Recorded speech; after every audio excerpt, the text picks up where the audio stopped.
Good morning बच्चों, कैसे हो बच्चों। लास्ट क्लास में हमने सीबीएसई का पेपर डिस्कस करना शुरू किया था और हमने 8 क्वेश्चन कर लिए थे। 5 मैंने किए थे, 3 रवि सर ने किए थे।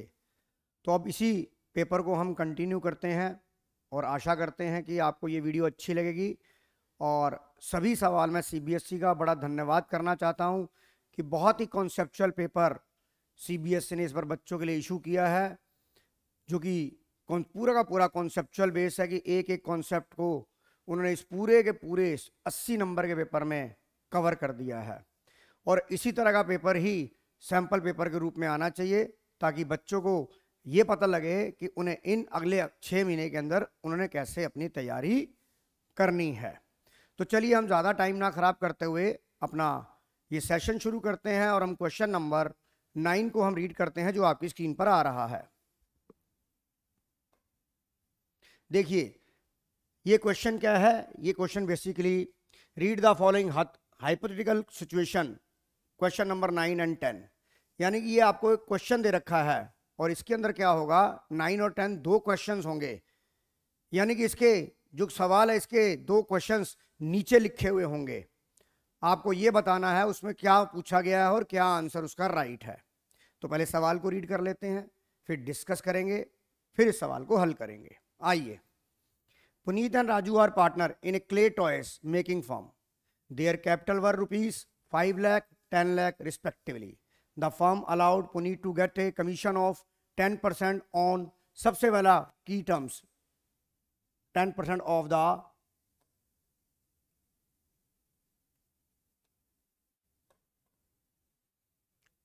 net profit before charging any commission. Underline the word net profit before charging any commission, and Raju to get a commission of 10% net profit after charging all commission. Right पढ़ लिया सर हमने। Following the P&L appropriation account for the year ended 31 मार्च 22 का आपको एक P&L appropriation दे रखा है। चलते हैं हम आगे।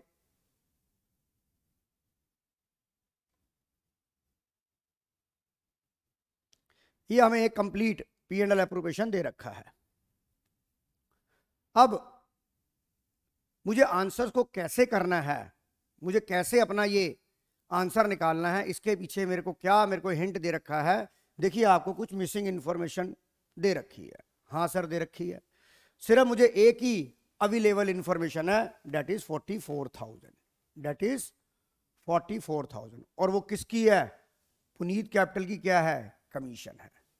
पुनीत कैपिटल की क्या है? कमीशन है। अभी हमने 2 मिनट पहले रीड किया कि जो पुनीत की कमीशन है वो क्या है? 10% of the net profit before charging any commission. Before charging इसके अंदर कोई कमीशन नहीं लगी है। इसका मतलब अगर मैं ये कहूं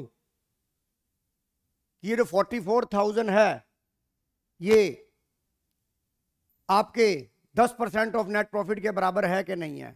हाँ सर बिल्कुल है, यूनिटरी मेथड से। तो अगर मैं यहाँ पे प्रॉफिट एंड लॉस जो कि होता है आपका यहाँ पर क्या? Net profit. आपका क्या होता है यहाँ पर? नेट प्रॉफिट होता है बिफोर एप्रोप्रिएशन। और नेट प्रॉफिट में already manager commission, rent paid to partner, interest on partner loan already minus हो चुका होता है। तो आप ये बताइए 10% इक्वल है 44,000 के, तो 1 के इक्वल क्या हो जाएगा? 44,000 इंटू 10 डिवाइड बाई 100। तो ये आपकी फिगर कितनी आ गई? 4,40,000। देखिए ये फिगर आपको मिल गई। बिल्कुल मिल गई सर, बिल्कुल मिल गई, क्योंकि हमें क्वेश्चन में क्या निकालना है? राजू कमीशन। हमें क्वेश्चन में क्या निकालना है? आप ये देखिए, हमें निकालना है राजू की कमीशन। और राजू की कमीशन थी 10 profit net profit after charging all commission. मैं दोबारा बोलना चाहूंगा, राजू की कमीशन थी वो 10% of the net profit after charging all commission. All commission का मतलब इसमें पुनीत की कमीशन भी माइनस होगी। तो अब आप ये बताइए, अब राजू की कमीशन कैसे निकलेगी? मैंने कहा, आइए, मैंने क्या कहा? सवाल ने, मैंने नहीं कहा, सवाल ने कहा। सवाल ने बोला 10% of the net profit. I think यहां नजर नहीं आ रहा तो यहां कर देता हूं। देखिए वो यहां कह रहा है 10% of the net profit. Net profit मतलब ये वाला 4,40,000, सॉरी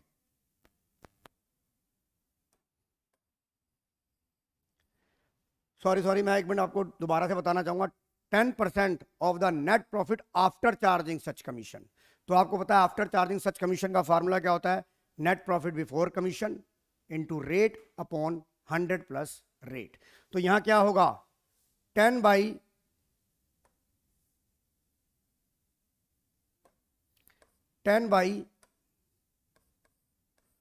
110, ये आपको समझ आ गया होगा।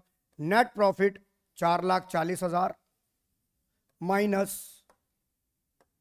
माइनस ये वाली कमीशन आप माइनस करेंगे 44,000, क्योंकि लिखा है after charging all such commission.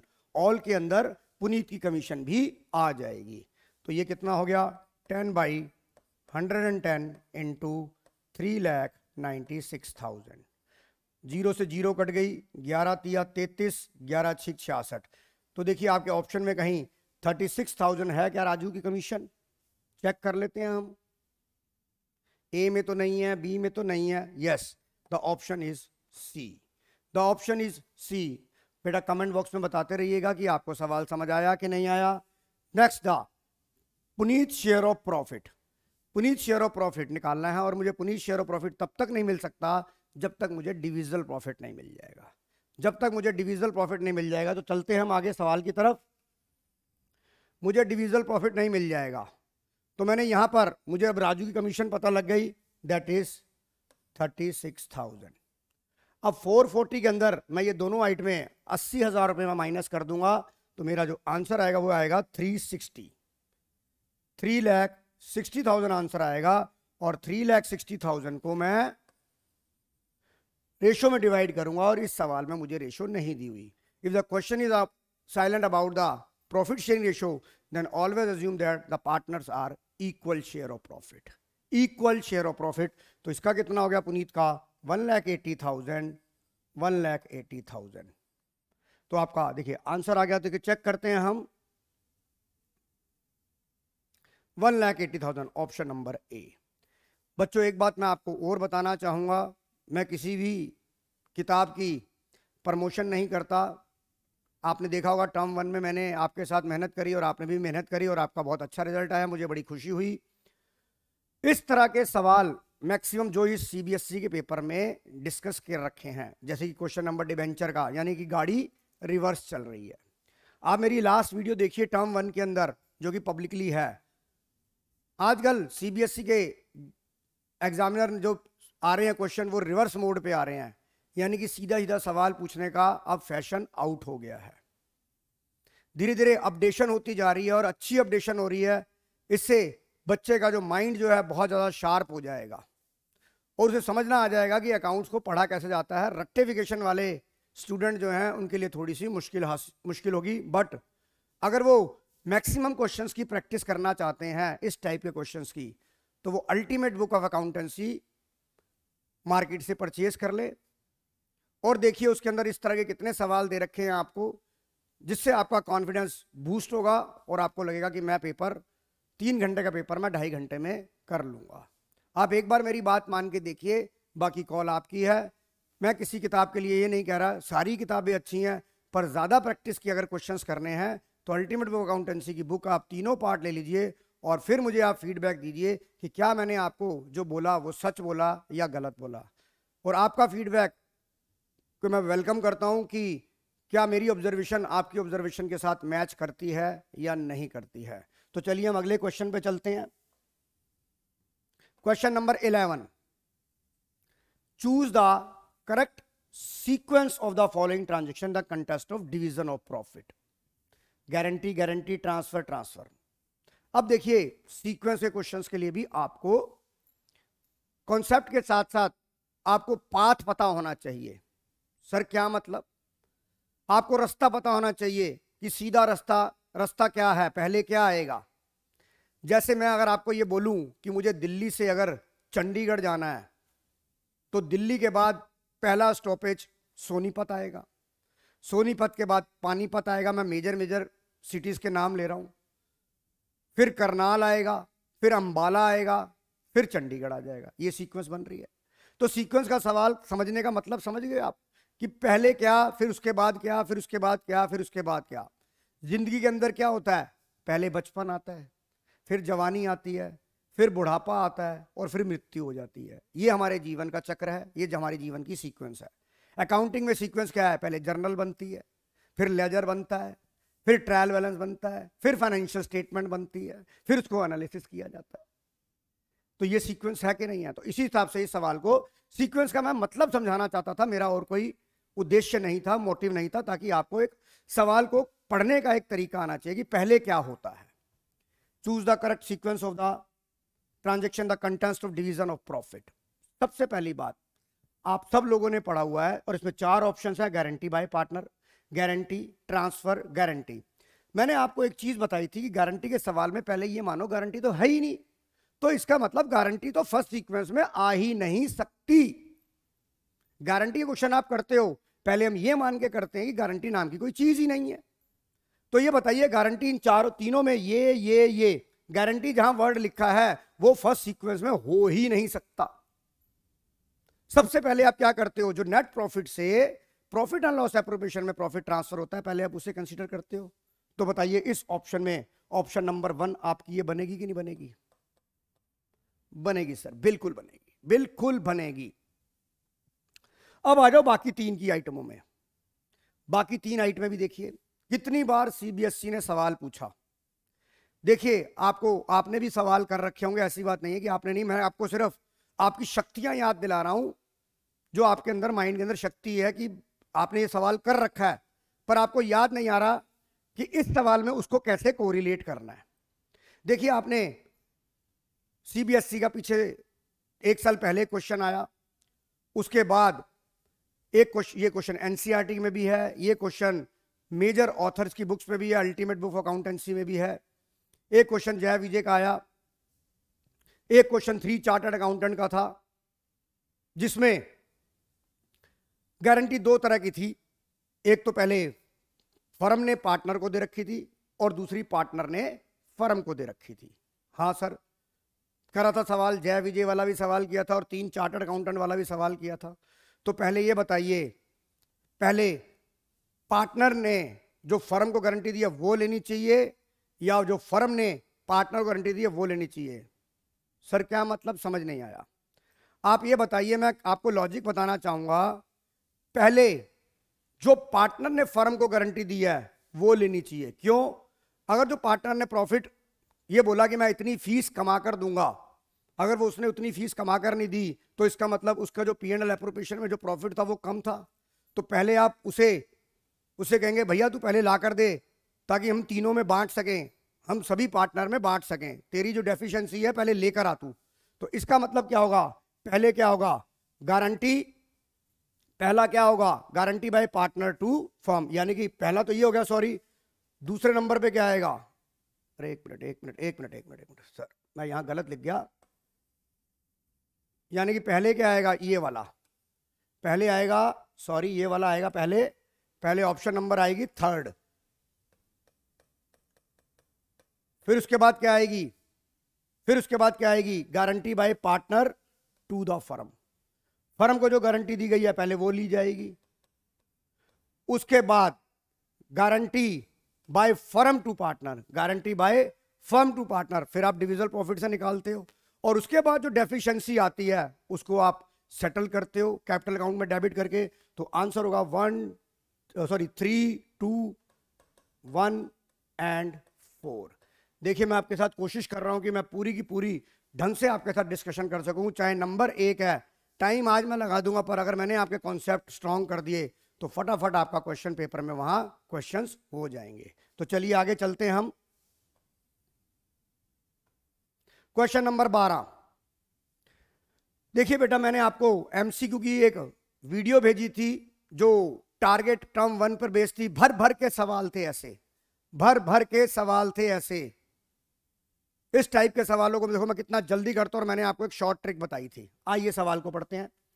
If 10,000 share of 10 each were forfeit for the non-payment of final call money of 3 per share and only 7,000 share were reissued 11 per share as fully paid up, at what is the amount of maximum possible discount that the company can allow at the time of reissue of remaining 3,000 share?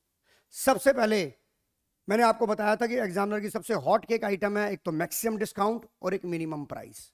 वो दोनों चीजों के ऊपर आपसे 1 number का सवाल लिख लो, आज भी आएगा, हर साल आएगा, अगले साल भी आएगा, आपके प्री बोर्ड में भी आएगा। तो मैंने आपको बताया था मैक्सिमम डिस्काउंट कितना मिलता है, जितना अमाउंट फोर फीचर के टाइम, दोबारा बोलता चाहूंगा, जितना अमाउंट फोर फीचर के टाइम शेयर फॉरफिट में क्रेडिट होता है। हाँ सर, ये बिल्कुल याद है, हमें पता है। तो ये बताइए, 10 रुपए का शेयर था, 10 रुपए का शेयर था, उसने फाइनल कॉल 3 रुपए मनी मंगाई पर नहीं मिली, इसका मतलब 7 मंगाई और मिल गई।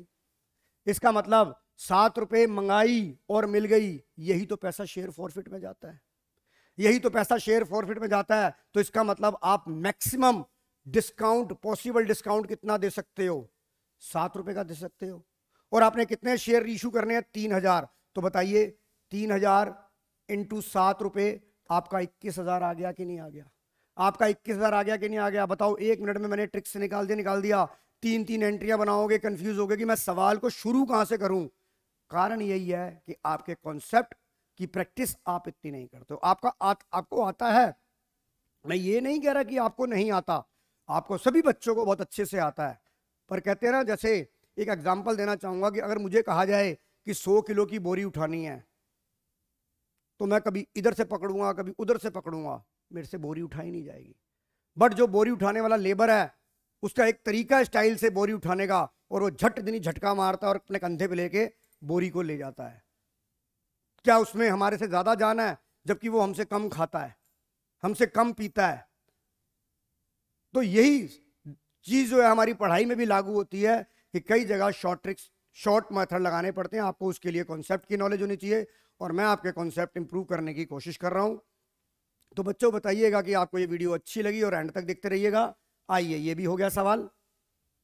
अब आ जाओ question number 13। As per the company act security premium, मैंने हर बार बोला कि सिक्योरिटी प्रीमियम के ऊपर सवाल आएगा ही आएगा।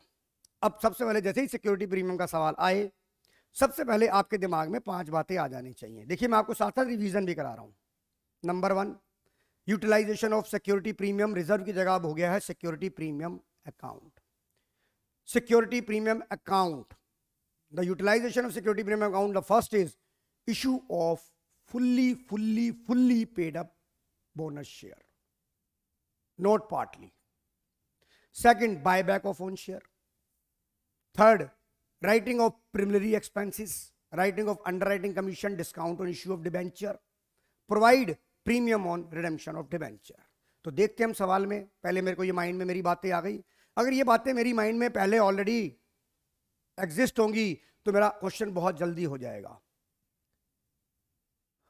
Issue of bonus share existing shareholder to convert partly paid up into the fully paid up. Underline the word partly paid up. तो ये तो हो ही नहीं सकता।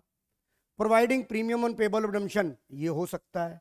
Buyback of, underline the word debenture, यहाँ debenture नहीं होता, यहाँ क्या होता है, buyback of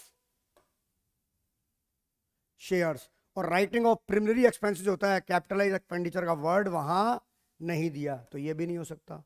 तो ऑप्शन नंबर क्या होगी इसके अंदर, आपका आंसर होगा option number B, provide premium on redemption, premium payable on redemption of debenture, जिसे मैं शॉर्ट फॉर्म में बोलता हूं पोरोड, जिसे मैं शॉर्ट फॉर्म में बोलता हूं premium on redemption of debenture, that is पोरोड अकाउंट। आइए, the question number 14 on your screen. Ganga, Jamuna are partner sharing profit in the ratio of 2:1। Ganga और जमुना दो पार्टनर जिनकी रेशो 2:1 थी, they admit Saraswati for 1/5 share of profit. On the date of admission, Ganga capital was 1,02,000, Jamuna capital was 73,000। Saraswati bring ₹25,000 as, underline the word his her share of goodwill. मैं हर video में कहता हूं इसको याद रखना, जैसे सांप फुंकार मारता है, तो ये his her share of goodwill रखा है, इसका बड़ा ही इंपॉर्टेंट है। अगर गुडविल ऑफ द फर्म दिया होता तो मुझे पहले हर शेयर ऑफ गुडविल निकालना पड़ता, पर क्वेश्चन में दे रखा है and the agree to contribute proportionate capital of the new firm, how much the capital will be bought by Saraswati. देखिए, आपकी कैपिटल एडमिशन के चैप्टर में 2 एडजस्टमेंट है। पहले एडजस्टमेंट में क्या है, पहली वाली में क्या है कि आपको नई capital of the new firm in new profit sharing ratio, उसके अंदर क्या होता है, उसके अंदर क्या होता है कि आप नए पार्टनर को बलि का बकरा बनाते हो और वहां पर नए पार्टनर के हिसाब से अपनी कैपिटल निकालते हो। और दूसरी एडजस्टमेंट की सबसे बड़ा हिंट क्या है कि वहां पर आपको नए पार्टनर की कैपिटल गिवन नहीं होती, वहां पर आपको पुराने पार्टनर की एडजस्टेड कैपिटल गिवन होती है। हाँ सर होती है, याद आ गया मेरे को। और सबसे बड़ा हिंट था कि यहां पर जो बलि के बकरे बनेंगे वो कौन बनेंगे, यहां पर बनेंगे ओल्ड पार्टनर। इसलिए इस एडजस्टमेंट को बोला जाता है capital account are adjusted on the basis of old partner. अब आप ये देखिए, on the date of admission Ganga की कैपिटल कितनी थी, 1,02,73,000, राइट, ये ओपनिंग कैपिटल थी। हाँ सर, अब जो ये गुडविल का पैसा है ये भी तो इन्हें मिलेगा। अगर मैं एडजस्टेड कैपिटल निकालना चाहता हूं तो हर शेयर ऑफ गुडविल, रिवैल्यूएशन का प्रॉफिट लॉस लूंगा कि नहीं लूंगा। अगर गुडविल पुरानी बुक्स में पीरियड है उसको राइट ऑफ भी करूंगा, अगर डेबिट बैलेंस हो P&L है उसे राइट ऑफ भी करूंगा, पर यहां पर ऐसा कुछ नहीं है। तो मैं कैसे निकालूंगा adjusted capital of A and adjusted capital of, मुझे कैपिटल अकाउंट बनाने की जरूरत नहीं है, adjusted capital of Ganga and Jamuna कितना हो जाएगा ये, देखिए मैं आपके सामने कर रहा हूं, 1,02,000 प्लस 73,000 प्लस। अब आपके दिमाग में एक बात आएगी, सर गुडविल का ट्रीटमेंट तो सैक्रिफाई रेशियो में करना होता है। बिल्कुल करना होता है, यहां पर सैक्रिफाई रेशियो आपकी 2:1 ही बनेगी, जाएगा तो ये दोनों में ही, और टोटल कितना जाएगा 25,000। तो मुझे गुडविल की सेपरेट एंट्री करने की जरूरत, बताने की जरूरत नहीं है। टोटल में तो ओवरऑल 25,000 ही जाएगा ना, टोटल एडजस्टेड कैपिटल में। तो जब हम एंड में रिजल्ट निकालेंगे तो मैं ये 25,000 भी ऐड कर दूं, हाँ सर कर दो ऐड। तो बताइए ये adjusted capital of old partner आ गया कि नहीं आ गया, हाँ सर आ गया। ये तो हमने तो ये सोचा ही नहीं था। बेटा आप जैसे प्रैक्टिस करोगे, जितनी जितनी प्रैक्टिस करोगे आपका दिमाग उतना, जैसे चक्कू को धार लगाई जाती है, और जब चक्कू को धार लगाई जाती है तो जितनी धार उसे लगाई जाती है उतना वो शार्प हो जाता है। और आप ये देखिए, आपको मैं एक एग्जांपल और देना चाहूंगा। आपके घर में चक्कू है, एक बार धार लगी, जितनी आपने उससे सब्जियां जितनी काटते चले गए, मम्मी से पूछना जितनी वो सब्जी जब जब काटती है, चक्कू की जो आपकी धार है वो और तेज होती चली जाती है। दोबारा हमें धार लगाने की जरूरत नहीं होती, क्योंकि उस चक्कू से जितनी बार कटिंग होती है वो धार उतनी ही शार्प हो जाती है। एक मिनट बेटा होल्ड करना। हाँ दीपक नमस्कार, करता हूं यार, मैं भी क्लास में हूं, मैं तेरे को फोन करता हूं। तो आइए, तो ये हो गई मेरी adjusted capital of Ganga and Jamuna. अब ये टोटल कैपिटल कितनी हो गई, 1,75,000 2 लाख रुपए, 2 लाख रुपए हो गई। ये adjusted capital of old partner हो गई। अब देखिए आपको पता है कैसे निकालते हैं, मुझे कैपिटल की निकालनी है Saraswati capital. Saraswati capital is equal to, आपको पता है वो कितने के लिए आया, एडमिट की गई थी 1/5 के लिए। तो इसका मतलब अगर टोटल कैपिटल 1 है और उसका 1/5 है तो रिमेनिंग 4/5 रह गई। तो आपको याद होगा कि इसको हम क्या करते थे, 2 लाख को reciprocal of remaining share, reciprocal of remaining share that is 1 minus 1/5 that is 4/5, इसका रेसिप्रोकल कर देंगे। हाँ सर कर दीजिए रेसिप्रोकल, याद आ गया हमें, इसका रेसिप्रोकल कर दो 5/4 इंटू, सर अब तो कुछ नहीं करना, अब तो सरस्वती का शेयर ले लो, आप सरस्वती का शेयर ले लो। ये कट गया इससे, ये क्या आ गया आपका ₹50,000, ₹50,000। देखिए आपका आंसर आ गया। बच्चों बताते रहिएगा कि आपको समझ आ रहा है, कहीं मैं फास्ट तो नहीं चल रहा। प्लीज बेटा एक बार वीडियो में कमेंट में आप मुझे बताइएगा कि आपको समझ आ रहा है या कि मैं आपका और अपना टाइम दोनों का टाइम खराब कर रहा हूं। चलिए question number 15,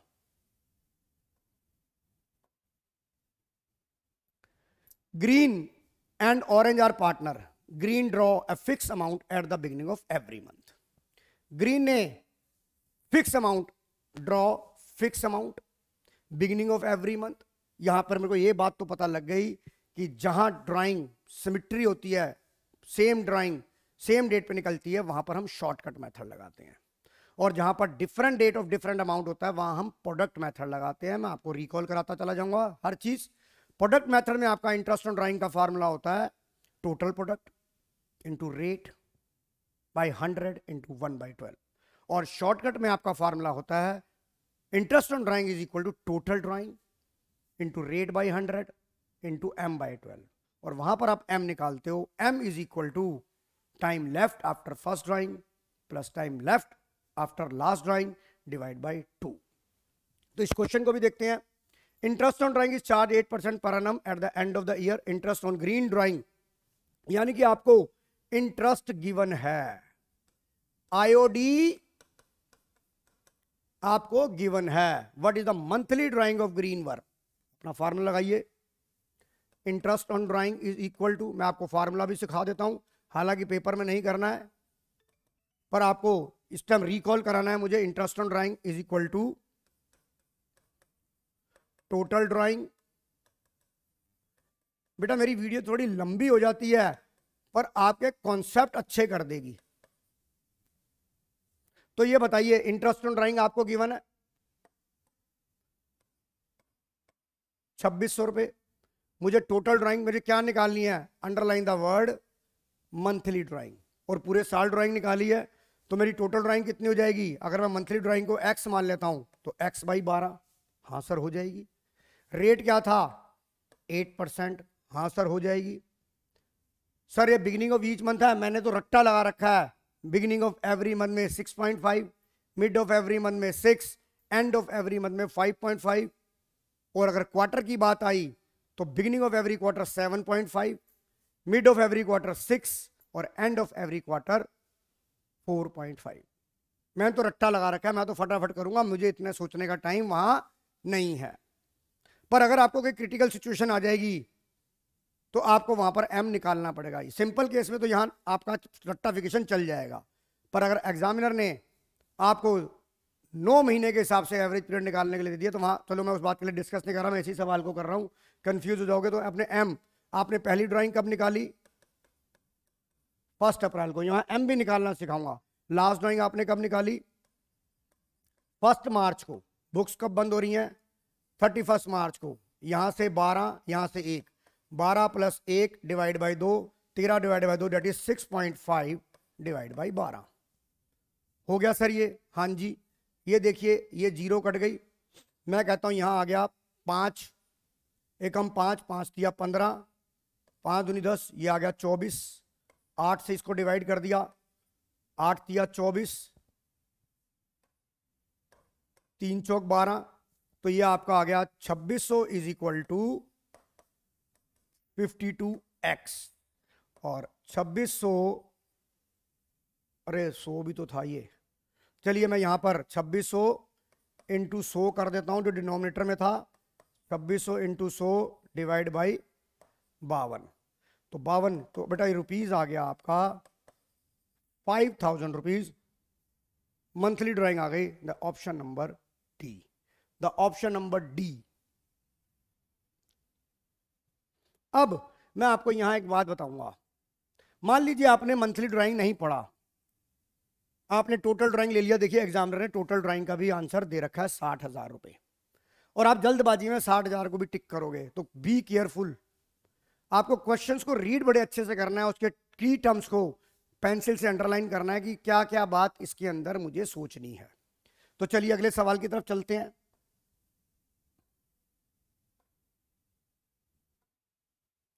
Girdhar a partner withdraw 5000 the beginning of each quarter. आ गया, देखो अभी डिस्कस ही कर रहे थे, हमने उस कॉन्सेप्ट को डिस्कस ही किया, और देखिए सवाल भी आ गया अगला।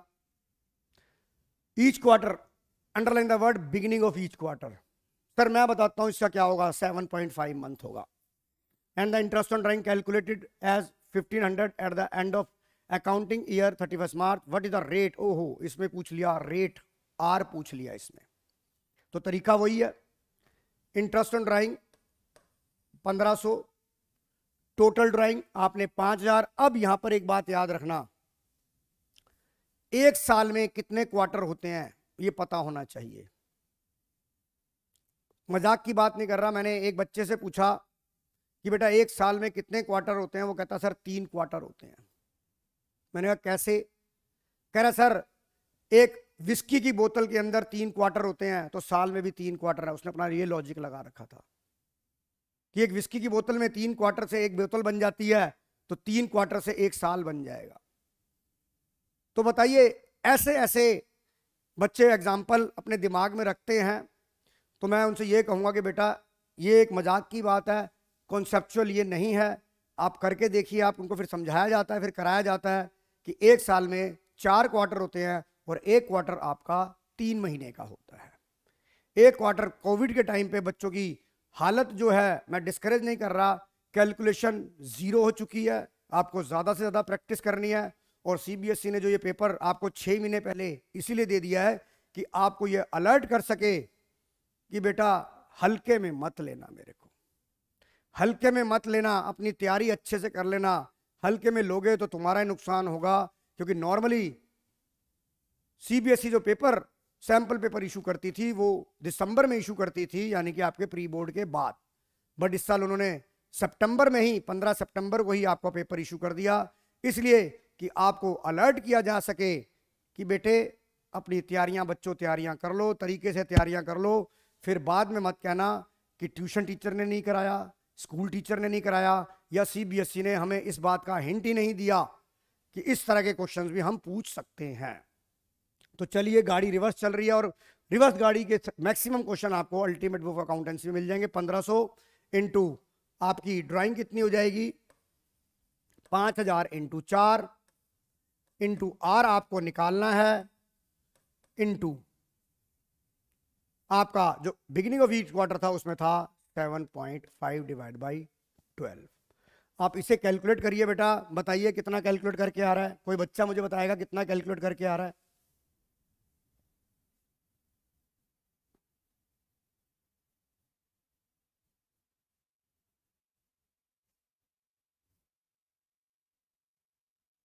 एक बच्चे का मैसेज आया, सर मेरा आंसर 12% आ रहा है, 12%, underline the word per annum, that answer is option number D, 12% per annum, 12% per annum. आइए आगे चलते हैं। Question number 16,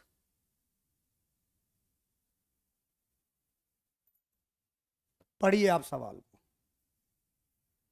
At the time of dissolution of firm, at the time of dissolution of firm, creditor are 70,000, firm capital is 120, cash balance is 10,000, other asset realized 150, gain or loss realization account will be। Sir ये क्या सवाल है? हमें तो सवाल ही समझ नहीं आया।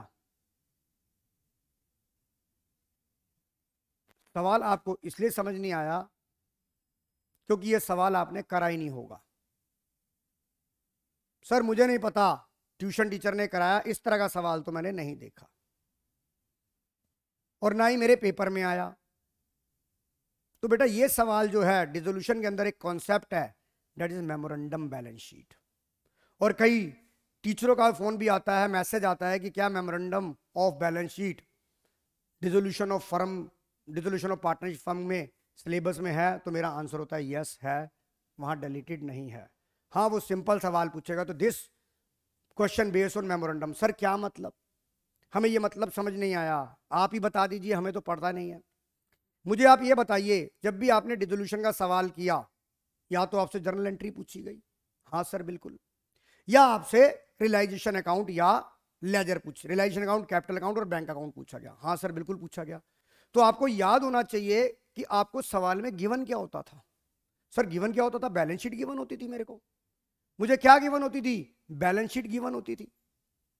तो क्या आपको यहां पर बैलेंस शीट गिवन है क्या? अरे हाँ सर बैलेंस शीट तो गिवन ही नहीं है। तो फर्स्ट ऑफ ऑल आपको क्या बनाना पड़ेगा? बैलेंस शीट बनानी पड़ेगी। और बैलेंस शीट जो आपकी बनती है, जैसे जर्नल, लेजर, ट्रायल, और उसके बाद जो आपकी बैलेंस शीट बनती है वो आपकी कंप्लीट बैलेंस शीट बनती है। यहां पर आपको एक इंफॉर्मेशन दे रखी है, तो जो यहां से आप जो बैलेंस शीट बनाएंगे वो आपकी कंप्लीट बैलेंस शीट नहीं बनेगी, उसमें कुछ ना कुछ मिसिंग फिगर होगी। तो इसलिए इस बैलेंस शीट को बोला जाता है memorandum balance sheet.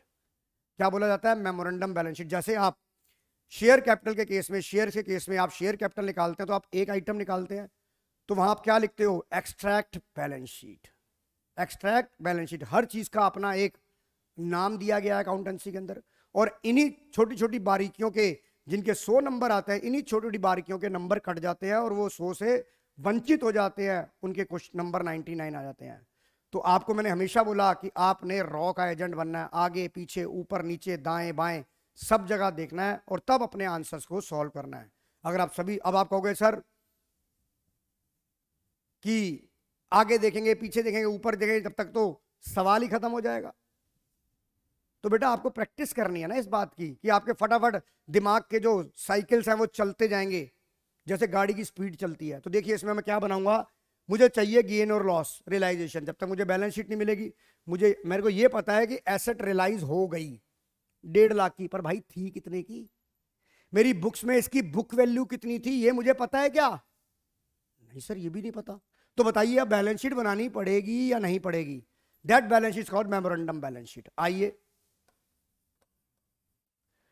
Memorandum balance sheet, आपको जो जो आइटमें दी हैं हम वहां लिखते जाते हैं।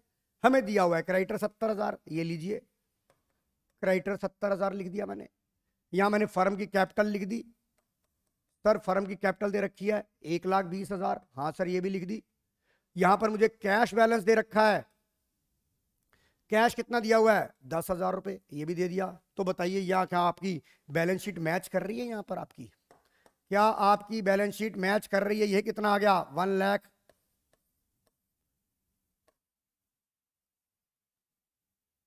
1 लाख सॉरी ओहो 1,90,000 और यहां पर आपका 10,000 है, तो ये क्या आ जाएगी आपकी सन्ड्री एसेट्स, जो बैलेंसिंग फिगर में आएगी आपकी 1,80,000, 1,80,000। अब आप आ जाइए अपना रियलाइजेशन अकाउंट बनाइए। अब देखिए मैं यहां पर आपका रियलाइजेशन अकाउंट बना रहा हूं। आपको पता है all assets except cash, bank, debit balance of P&L account, debit balance of partner capital current account, loan to a partner, advertisement suspense are transfer to realisation account at their book value. तो मुझे sundry assets को यहां पे transfer करना है 1,80,000 eight their book value. All outside liability ये transfer कर दी, all outside liability 70,000 ये ट्रांसफर कर दी मैंने, हाँ सर कर दी। उसके बाद एसेट रियलाइज हो गई 1.5 लाख रुपए की, एसेट रियलाइज हो गई 1.5 लाख रुपए की, मैंने यहां रियलाइज कर दी। सर आंसर आ गया, आंसर आ गया मेरा। मैं कहता हूं आप कह रहे हो जी 120/40 का मेरा रियलाइजेशन गेन आ जाएगा। देखिए आपको रियलाइजेशन गेन 40,000 दे रखा है, नहीं दे रखा आपको? आप कहोगे सर मेरा आंसर तो ठीक हो गया, मेरा आंसर तो ठीक हो गया, बट आपका आंसर हो गया गलत। आपका आंसर हो गया गलत। सर क्यों गलत हो गया? आपको मैंने डिसोल्यूशन के चैप्टर में क्या समझाया था कि आप क्या चीज भूल जाओगे? मैंने बोला, और इस साल तो नए चेंजेस आ गए, मैंने क्या बोला आपको कि इस बार आपने डिसोल्यूशन के सवाल में क्या चेक करना है। सबसे पहले मैंने आपको पुराना रूल बताता हूं कि जो लायबिलिटी होती है अगर उसके बारे में कुछ ना लिखा हो तो हाथ जोड़ के उसकी बुक वैल्यू पे पेमेंट करते हैं। देखिएगा वीडियो में मैं ऐसे ही हाथ जोड़ रहा हूं। तो ये बताइए ये जो आपके क्रेडिटर हैं इनकी पेमेंट नहीं दोगे क्या यार? मतलब मार लोगे इसकी पेमेंट? आपकी ऑनेस्टी लॉयल्टी यही सिखाती है कि धंधा बंद करो और क्रेडिटर को बताओ मत, रातों रात फरार हो जाओ? नहीं सर ऐसा तो नहीं है।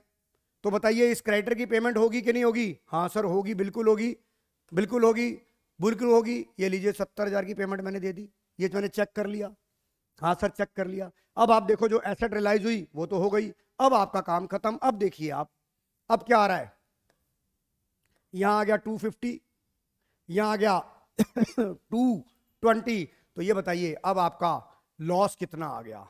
सर ये लॉस आ गया 30,000, ये लॉस आ गया 30,000। तो option number D is your right answer. मैं बार बार आपको ये बोल रहा हूं कि आपके गलत करने पे भी, गलत सोच पे भी एग्जामिनर ने, आप जो गलत सोचेंगे उसके ऊपर भी आपको वहां आंसर मिलेगा ही मिलेगा, और आपको लगेगा मेरा आंसर ठीक है क्योंकि ऑप्शन में था।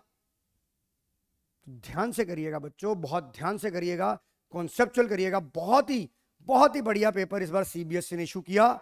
जिस भी टीचर ने ये पेपर बनाया सीबीएसई के, जिस भी फैकल्टी ने ये पेपर बनाया, मैं उसे सैल्यूट करता हूं कि उन्होंने इतना अच्छा पेपर बच्चों के लिए बनाया कि उनके दिमाग के चक्षु खुल जाएंगे कि अकाउंट्स पढ़ी कैसे जाती है।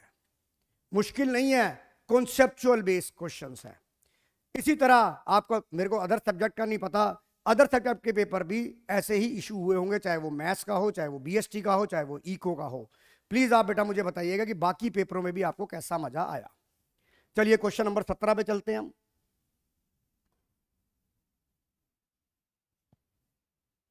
Nirmala, Dvisha and Sara were partner in a firm sharing profit and losses in the ratio of 3:4:3. Ratio 3:4:3. Books are closed 31st March. Every year Sarah died. 1 फरवरी 22।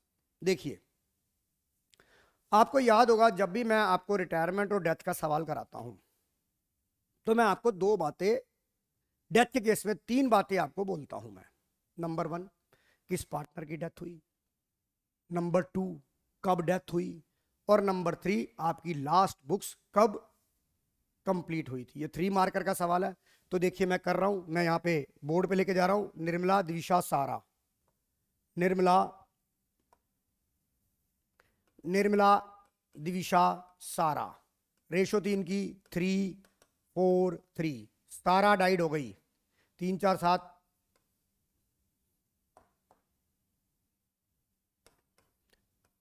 मैंने इसे गोलंडे में बंद कर दिया। और डेथ कब हुई है? डेट ऑफ डेथ 1 फरवरी 2022। 1 फरवरी 2022। और बुक्स कब बंद हो रही हैं? 31 मार्च 22। यानी कि हमारी बुक्स कब चली होगी इस फाइनेंशियल ईयर में? डेट ऑफ डेथ से पहले उसकी डेथ हुई है 1 फरवरी 22। 1 फरवरी 2022। और बुक्स हमारी 31 मार्च को बंद हो रही है। यानी कि सारा की डेथ होने से पहले बिजनेस कितने महीने रन हुआ, कितने महीने चला? सर वो चला होगा 1/4/2021 से 1/2/2022। तो आपने वर्बली नहीं करना, कैलकुलेट करना है। अप्रैल, मई, जून, जुलाई, अगस्त, सितंबर, अक्टूबर, नवंबर, दिसंबर, जनवरी, फरवरी। फरवरी तो सर पूरा नहीं है, जनवरी तक चला। तो ये बताइए आपको, ये 10 मंथ्स बिजनेस रन हुआ कि नहीं हुआ? 10 मंथ बिजनेस रन हुआ कि नहीं हुआ, ये आपको ध्यान रखना है आपको। अब देखते हैं क्या कहता है आगे सवाल। As per the partnership deed, Sara executed to entitle her share of profit till the date of death on the basis of sales turnover. आपके पास पता है कि हम डिसीज पार्टनर का शेयर ऑफ प्रॉफिट निकालते हैं 2 तरीके से, on the basis of time and on the basis of sales या on the basis of turnover. Sales for the year ended, ये लास्ट ईयर की सेल दे रखी है, 31 मार्च 21 की सेल दे रखी है। And profit for the same year was 1,20,000। पिछले साल का प्रॉफिट पिछले साल की सेल दे रखी है, बिल्कुल दे रखी है। और दे रखा है कि सेल्स में पॉजिटिव ट्रेंड है 20% का, और percentage of profit earn reduce by 2%। वो ये कहना चाहता है कि पिछले साल की सेल हमारी 10 लाख हुई, पर इसमें नेक्स्ट ईयर में 20% की इंक्रीज है, यानी कि 20% से सेल मेरी बढ़ रही है। ओके, पर प्रॉफिट का जो रेशो था मेरा वो 2% से रिड्यूस हो गया है। और मुझे इन सभी बातों को ध्यान रखते हुए जर्नल एंट्री बनानी है, और along with the working notes. यहां पर आपको वर्किंग नोट्स के बेटा नंबर होंगे आंसर की के अंदर। आप अंधेरे में लठ नहीं चला सकते। तो देखिए मैं आपको बताता हूं। सबसे पहले हम ये चेक करें कि हमारा 10 महीने का कलेश था। ये मैं तो कहता हूं 10 महीने का कलेश था। लास्ट ईयर की सेल कितनी थी?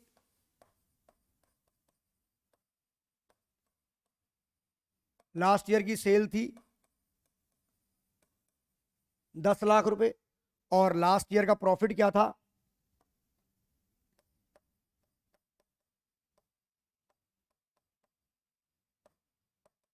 लास्ट ईयर का प्रॉफिट था 1,20,000 रुपए। तो इसका मतलब आप 10 लाख रुपए के ऊपर 1,20,000 कमा रहे हो। अगर मैं बनिया बुद्धि की तरह बात करूं तो अगर आप 10 लाख के ऊपर 1,20,000 कमा रहे हो तो इसका मतलब आप 12% प्रॉफिट कमा रहे हो। सर नहीं समझ में आया, करके दिखाओ। आप ये देखिए, अगर मैं प्रॉफिट रेशो निकालूं, जिन्होंने थर्ड बुक कर रखी है, जिन्होंने थर्ड बुक कर रखी है वो अपना एनपी रेशो निकाल सकते नहीं निकाल सकते? कैसे सर? नेट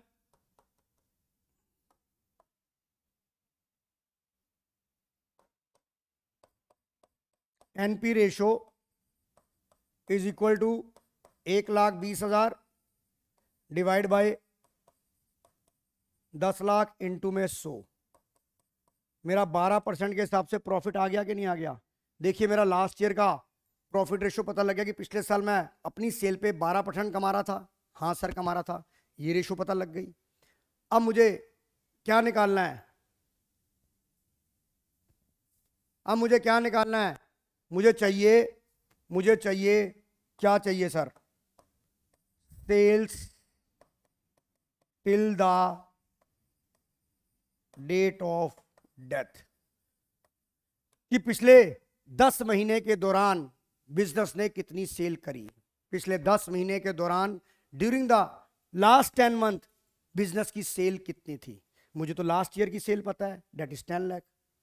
मुझे sales till the date of death चाहिए, तो मैं कैसे निकालूंगा? ये देखिए,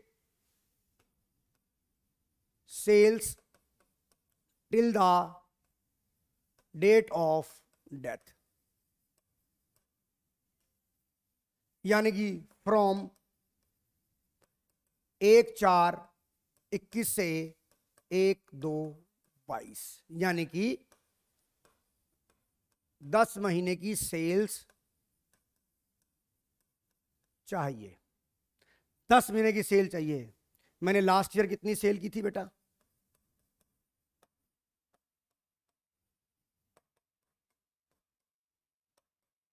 दस लाख की सेल की थी, बिल्कुल।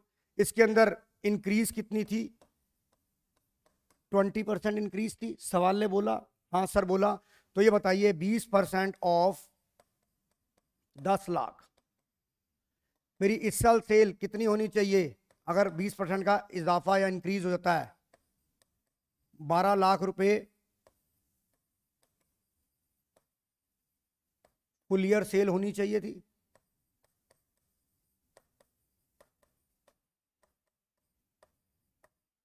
हाँ सर 12 लाख रुपए फुल ईयर सेल होनी चाहिए थी। पर बिजनेस कितने महीने चला? मैं यूनिटरी मेथड से 10 महीने की सेल निकाल लूंगा। हाँ सर निकाल लेंगे कि 12 महीने की सेल थी 12 लाख रुपए। एक महीने की सेल कितनी और 10 महीने की सेल कितनी? तो ये कितना आ गया सर? ये आ गया 10 लाख रुपए सेल आ गया। हाँ सर आ गया 10 लाख रुपए। अब ये बताइए, अब मैं शेयर ऑफ प्रॉफिट निकालना चाहूंगा। शेयर ऑफ प्रॉफिट किसका?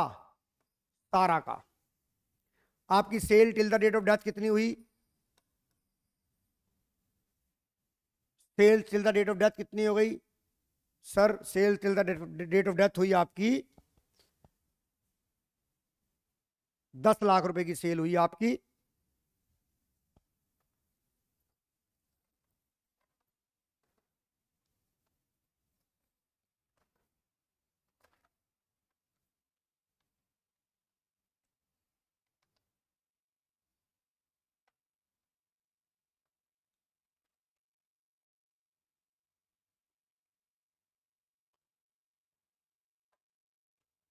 Share of profit sale till the date of 10 lakh रुपए हो गई डेट, और आप प्रॉफिट निकालना चाहोगे तो पहले एक काम करो,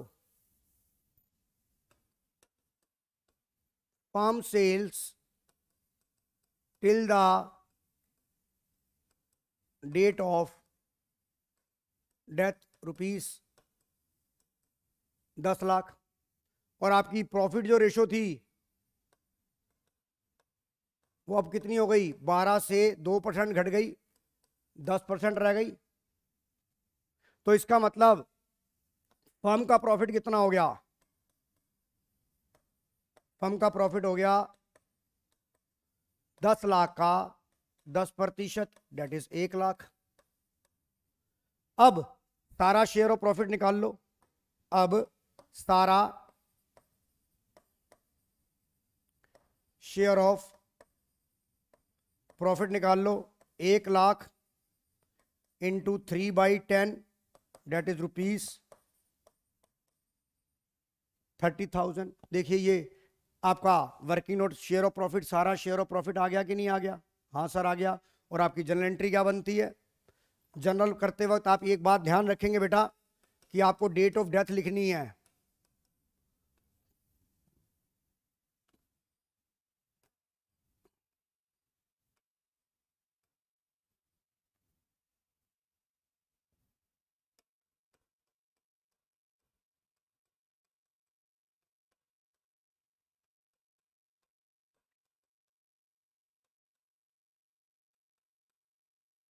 यहां पर आप डेट क्या लिखेंगे?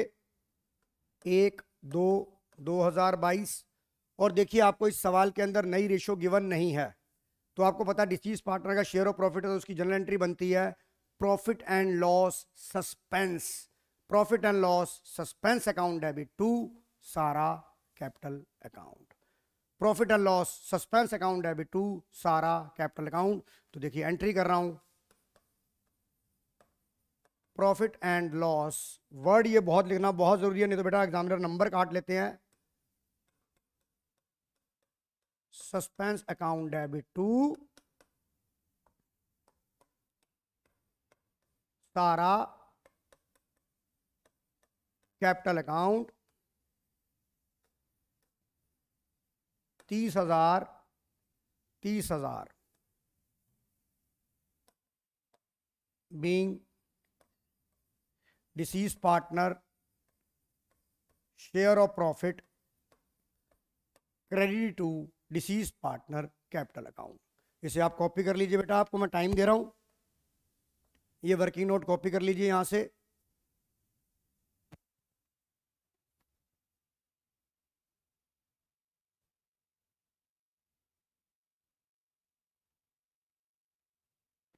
ये कॉपी कर लिया होगा, नहीं तो मैं इसका पीडीएफ आपके साथ शेयर कर दूंगा।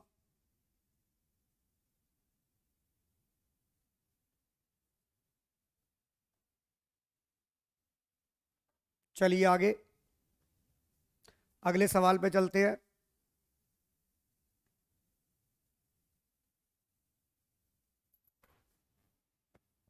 आइए सवाल को रीड करिए आप।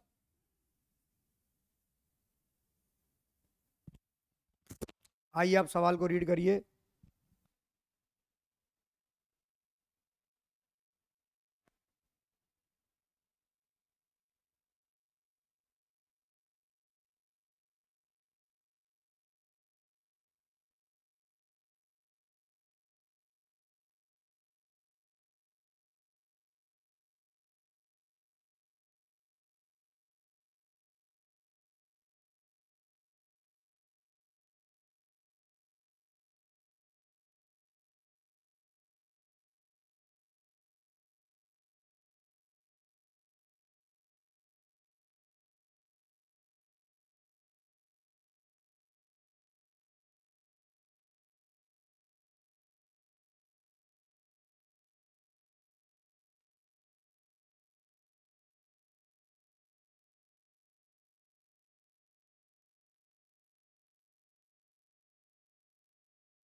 हाँ जी बच्चों, सवाल आपने रीड कर लिया होगा।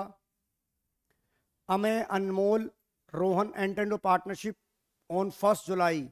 देखिए सबसे पहला की पॉइंट आपको याद होगा, फंडामेंटल के अंदर आपको सबसे पहले ये नोट करना है कि बिजनेस पूरे साल चला या नहीं चला। यहां पर बिजनेस कितना टाइम चला है? मतलब कब स्टार्ट हुआ है, 1 जुलाई 21 को। फर्स्ट की पॉइंट, फर्स्ट की term of the question, to share profit and loss in the ratio of 3:2:1, Amay guaranteed that Rohan share of profit after charging interest 6% would not be less than 36,000 रुपए per annum. The second key point. The third key point is underline the word fixed capital balances, यानी कि जो P&L appropriation बनाना है मुझे, इसके अंदर इसका मतलब सारी एंट्रियां जो ट्रांसफर होंगी वो कहां होंगी, पार्टनर करंट अकाउंट के अंदर। कहां होंगी, पार्टनर करंट अकाउंट के अंदर। Balances 2 lakh, 3 lakh, 3 lakh, 2 lakh, 1 lakh, 1 lakh respectively. Profit for the year was 1,38,000।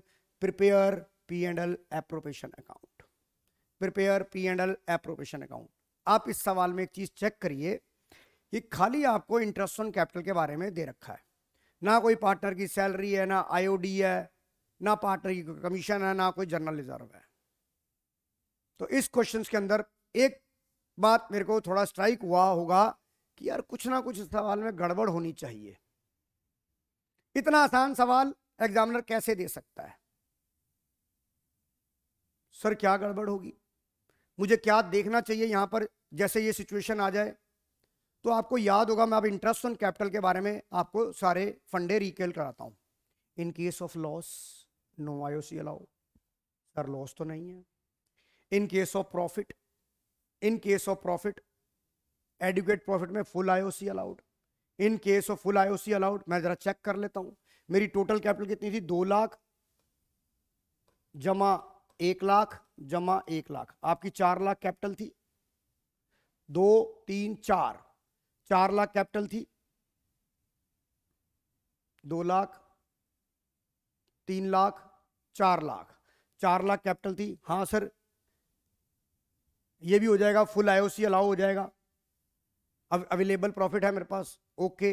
अब बात आई गारंटी की, अब बात आई गारंटी की। तो पहले हम ये मानते हैं गारंटी के सवाल के अंदर, गारंटी के सवाल के अंदर हम ये मानते हैं गारंटी नाम की कोई चीज नहीं होती।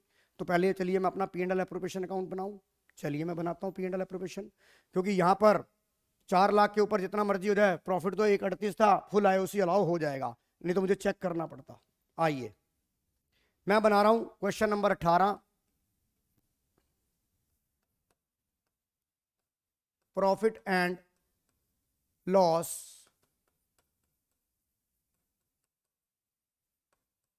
Appropriation account. डेट दे रखी है मुझे कोई, हाँ, फॉर द ईयर एंडेड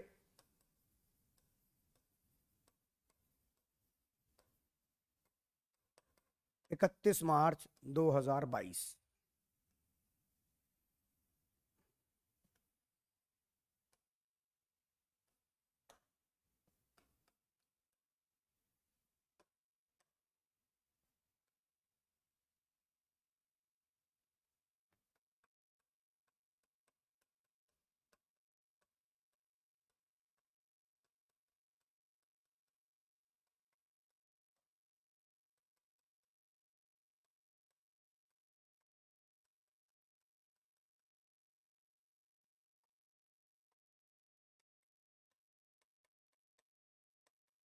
सबसे पहले मैंने नेट प्रॉफिट लिख दिया 1,38,000।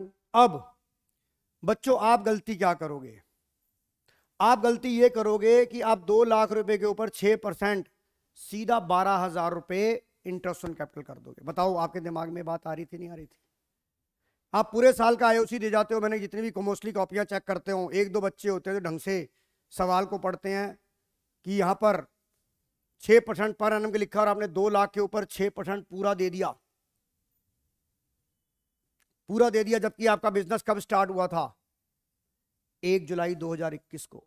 तो जुलाई, अगस्त, सितंबर, अक्टूबर, नवंबर, दिसंबर, जनवरी, फरवरी, मार्च, 9 महीने का ब्याज निकालोगे तो निकालिए आप। अगले पेज पे निकाल लेते हैं, इंटरेस्ट ऑन कैपिटल किस किस का निकालना है, अमेय, अनमोल, रोहन। अमेय, अनमोल, अमेय, अनमोल, रोहन। अब जैसे मैं यहां पर लिखूंगा, इंटरेस्ट ऑन कैपिटल, मेरे में एक दिमाग में एक बात और रहनी चाहिए। Interest on capital is calculated on opening capital.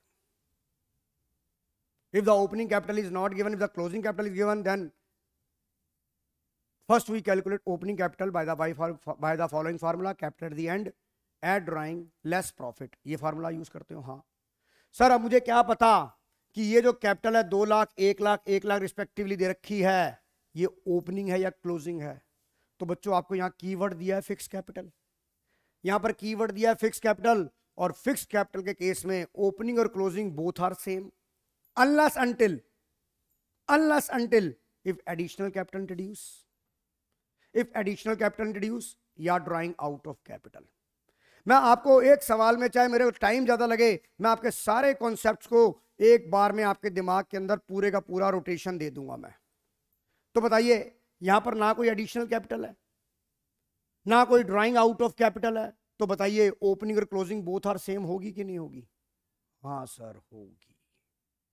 इन चीजों को मैं बार बार आपको याद दिलाता रहता हूं। तो आइए, अब यहां पर जो इंटरेस्ट ऑन कैपिटल लगेगा, कितने महीने का लगेगा? यानी कि मेरी ओपनिंग कैपिटल दे रखी है 2 लाख, 1 लाख, 1 लाख इनटू रेट क्या था? 6%, 6%, 6%। अब आप यहां पर जो पीरियड लेंगे वो कितना लेंगे? 9 मंथ्स। सर क्यों लूंगा 9 मंथ्स? क्योंकि आपकी एक साथ 21 से 31/3/22 तक का जो पीरियड होगा वो कितना होगा? 9 महीने होगा कि नहीं होगा? बताइए, मैं गलत हूं तो बता दीजिए मुझे कमेंट बॉक्स में कि नहीं सर आप गलत कर रहे हो। तो आइए, यहां पर कितना हो गया? 3 तिया 9, 3 चौक 12, 2 दूनी 4, 2 तिया 6, ये हो गया मेरा 1 2 3 4 5, 2 जीरो से 2 जीरो कट गई, तो ये मेरा कितना आ गया?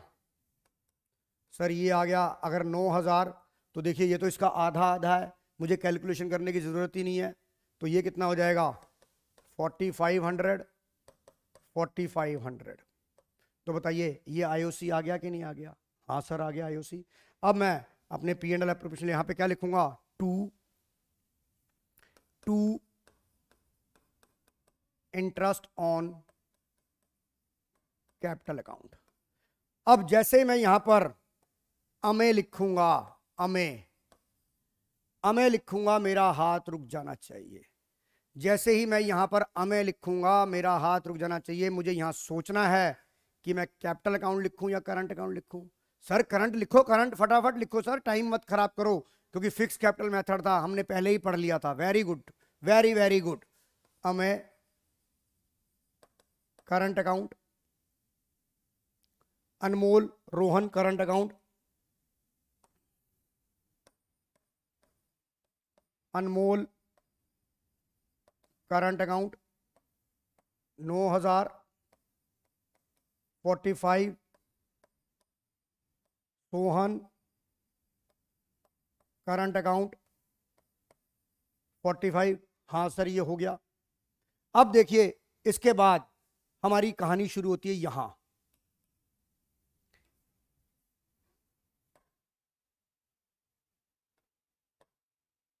अमे guaranteed that Rohan share of profit after charging interest on capital would not be less than 36,000 per annum. अब मैंने आपको बोला गारंटी के सवाल में पहले ये मानो गारंटी नाम की कोई चीज नहीं होती है, तो पहले मैं अपना डिविजिबल प्रॉफिट निकाल लूं, और डिविजिबल प्रॉफिट को मैं पहले उनकी रेशियो में बांट दूं, डेट इज 3:2:1। उसके बाद देखेंगे गारंटी क्लॉज को, उसको बाद में उस एक्शन में आएंगे। पहले देख तो ले क्या चल रहा है, कहानी क्या चल रही है। आइए, मेरा डिविजिबल प्रॉफिट कितना आ गया? 138 में से 18 चला गया। डिविजिबल प्रॉफिट मेरा कितना आ गया? मेरा डिविजिबल प्रॉफिट आ गया बेटा, आइए मेरा डिविजिबल प्रॉफिट आ गया 1,20,000 रुपये आ गया। मैं पहले ये मानूंगा गारंटी नाम की कोई चीज नहीं है,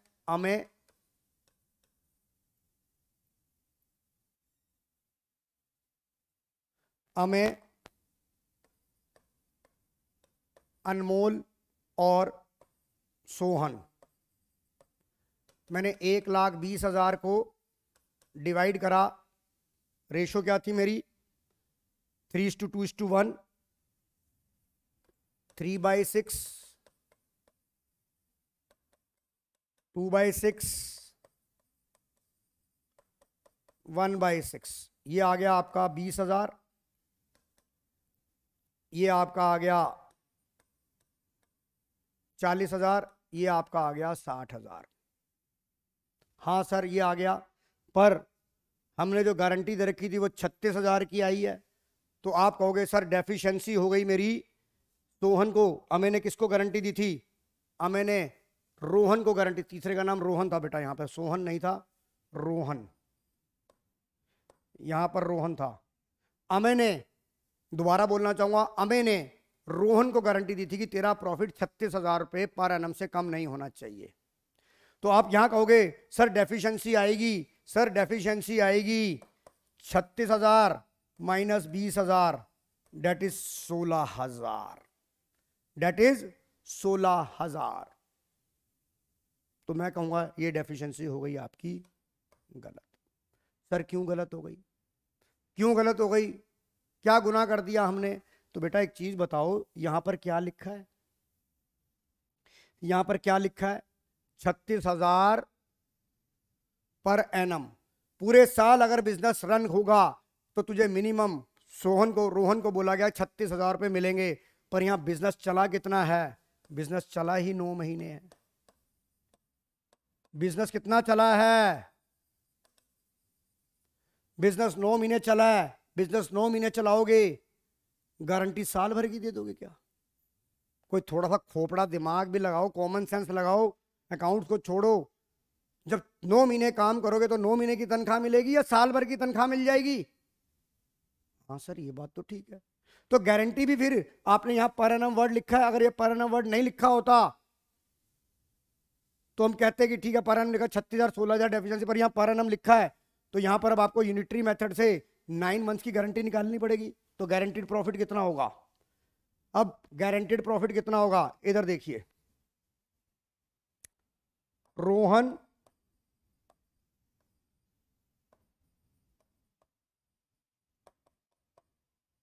प्रॉफिट कितना होगा बेटा?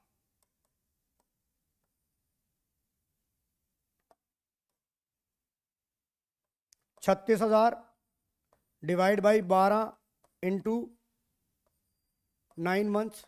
बताइए गारंटीड प्रॉफिट 27,000 होगा कि नहीं होगा? हाँ सर 27,000 होगा। और नॉर्मल उसे कितने मिल रहे हैं? 20,000 रुपये मिल रहे हैं। और ये पर्सनली गारंटी किसने दी थी? सर अमे ने दी थी।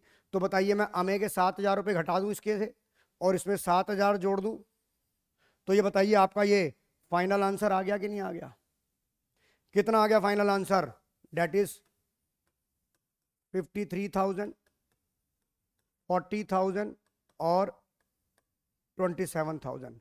इसको मैं कॉपी पेस्ट कर दूं P&L में अगर आपकी इजाजत हो?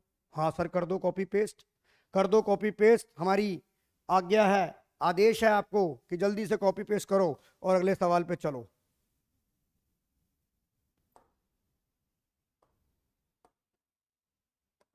To divisible profit transfer to Amay current account. Sir यहां फिर क्यों करंट लिखा? क्योंकि फिक्स कैपिटल है। अनमोल, बेटा यहां सोहन नहीं है, रोहन है। अनमोल करंट अकाउंट, मोहन सोहन सारे एक जैसे लगते हैं हमें। तो अब ये कितना आ गया? आपने यहां कॉपी पेस्ट करना है, 53, 40, 27, 53, 40,000। देखिए आपका ये आंसर आ गया कि नहीं आ गया?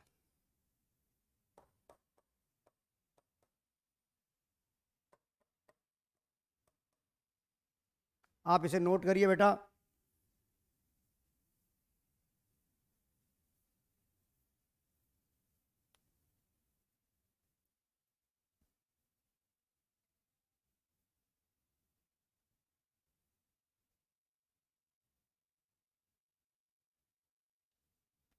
आई थिंक बच्चों आपको ये सवाल समझ आ रहे होंगे। मैं इसका पीडीएफ भी करता हूँ। तो बेटा आज की वीडियो मैं यहीं ख़त्म करता हूँ। अगले पार्ट की वीडियो मैं शाम तक बना दूंगा या देखता हूँ 1 घंटे के बाद। मेरी अभी क्लास है 11 बजे, मैं 15 मिनट का मैं भी ब्रेक लेना चाहता हूँ, क्योंकि बच्चों के दिल्ली के अंदर हाफ ईयरली एग्ज़ाम चल रहे हैं, उनके डाउट लेने थे, तो मैं जल्दी आ गया। मैंने उन्हें 11 बजे का टाइम दिया था, तो मैं भी एक चाय या कॉफ़ी पीने का हक रख सकता हूँ। तो बेटा आज की क्लास, आज का ये सेशन मैं यहीं ओवर करता हूँ, और कोशिश करूँगा आज रात तक आपको इस पूरे सोल्यूशन की आपको वीडियो में सेंड कर दूँ। तो बच्चों आपका बहुत बहुत धन्यवाद। वीडियो को पूरा देखिएगा और कमेंट बॉक्स में बताइएगा कि आपके लिए ये वीडियो यूज़फुल थी या नहीं थी। थैंक यू बच्चों।